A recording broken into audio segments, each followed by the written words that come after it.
stuff like that, and started seeing all these weird independent comics of the time and said, wow, this is exciting. So he wanted to get back into comics. So he started doing things, and he created this really long comic, and he called it a graphic novel. And so that's where we get the term graphic novel from Will Eisner. So he was someone I looked up to.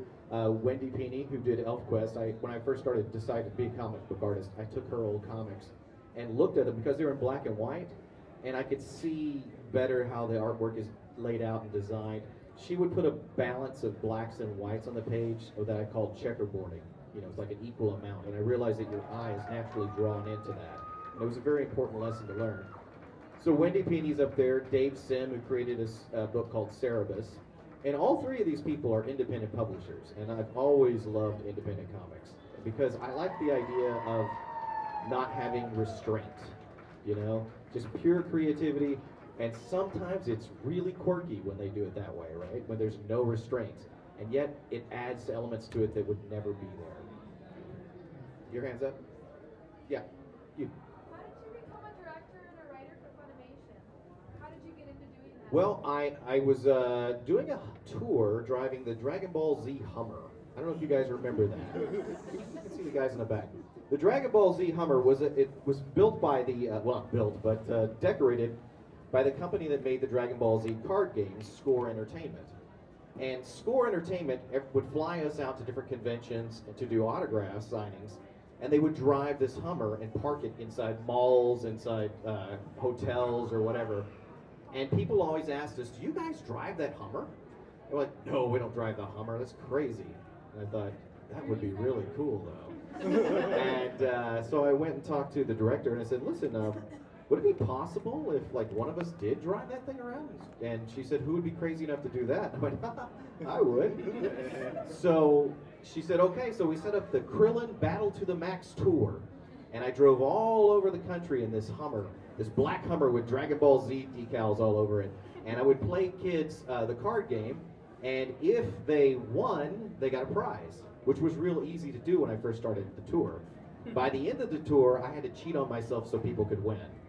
But anyway, so I just came off this tour. I was ready to go back to California where I was drawing ElfQuest.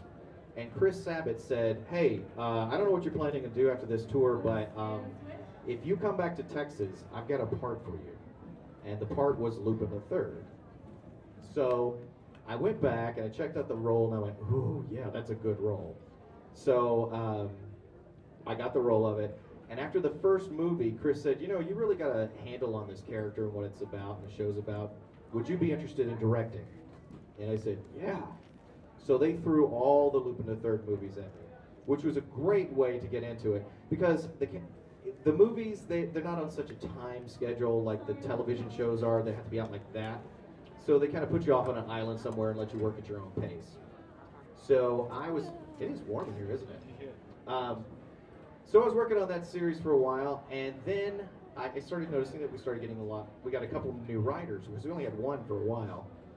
And I went to the head writer and I said, "Hey, I'd like to be one of your writers." And he goes, "Well, are you qualified to be a writer here?" And I said, "I think I'm the only one qualified to be a writer here." And he goes, "What? What do you mean?" And I said, "Well, at that point I had like 15 books published, you know, and I'd written most of them."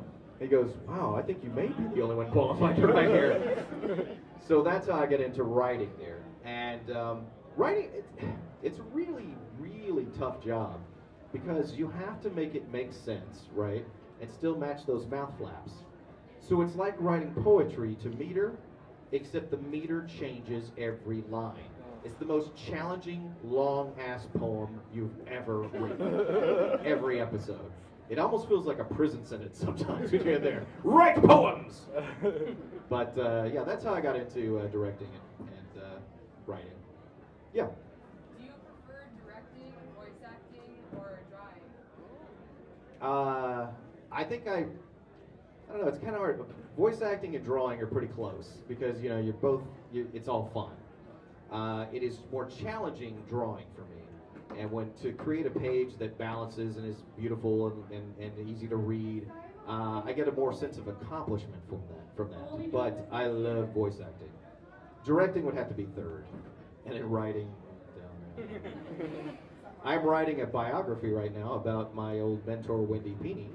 It is called The Line of Beauty, The Art and Soul of Wendy Pini. And it should be out later this year. And it is the hardest thing I've ever written in my life. Because it's a biography, it's, you know, written in a scholastic voice, right? And I'm like, I don't have a scholastic voice.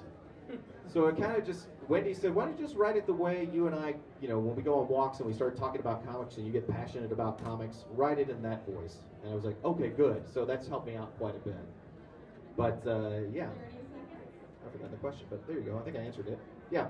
How do you visualize your graphic novels before you start writing them? You know, it's weird because that's like asking where do your ideas come from, you know? Yeah. And generally it's just something that just hits you, you know, and you just, like you'd be sketching in a sketchbook or something, and I was drawing, and my main character of We Shadows is called Goat, and it's this little punk rock fairy, and it's based on an old girlfriend of mine. And I just started drawing pictures of her, and I drew elf ears on her. And originally I called her an elf chick, and then I made these elf chick bikers, and then it evolved into fairies. And then over 10 years, it developed into this huge backstory that I didn't do anything with. But when I was living in California, I met another ElfQuest artist, who's now my friend Jeff Zugale. And Jeff and I got really drunk one night. Kids, are there any kids in here? You shouldn't do that. You shouldn't get drunk. But this one time, it was actually helpful to my life. Because we were getting drunk, and I started just spewing off this whole tale that I'd been developing for 10 years. And he really liked this idea. And then I left the tour of the Hummer tour, and I'm back in Dallas, you know, and left California way behind. And Jeff said he wanted to come to Dallas because there was a convention in town, and he wanted to know if I'd share a table. I said, sure. So we shared a table. And I had some old ElfQuest I was selling, and the Tokyo Pop acquisitions editor came over and said, hey, I love your stuff on ElfQuest. Is there anything else that you have that we could publish? And I said, no. And Jeff looked at me and goes, dude, what about Goat? And I went, Goat? And he goes, Goat. Oh. Goat. And the acquisition editor said, what the hell's Goat? And so I told him the basic plot of We Shadows. And he said, that's great. You know, send me like 4 pages and a script. So I sent it to him, and like 3 months later, I got a call from an editor, and that's how I got published for that.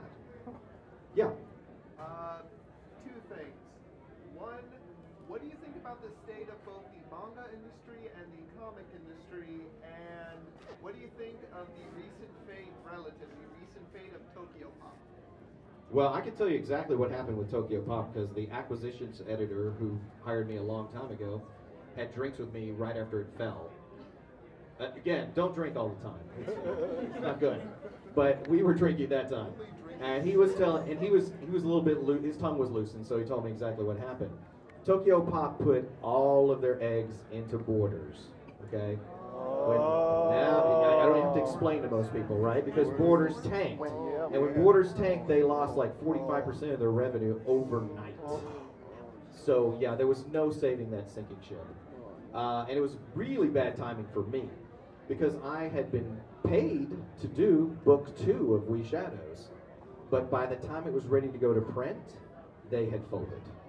So they did nothing with it. So I got paid, which is cool, but at the same time, I wanted people to see this. Well, now you'll be able to see it because I've got the rights back, and I've just finished showing book 1. Book 2 will be out in July on wehshadows.com, so check it out. So that's what happened with Tokyo Pop.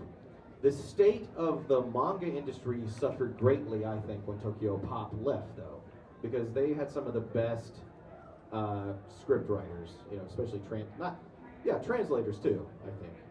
But like some of those, like CMX and those other places, they're really hard to read.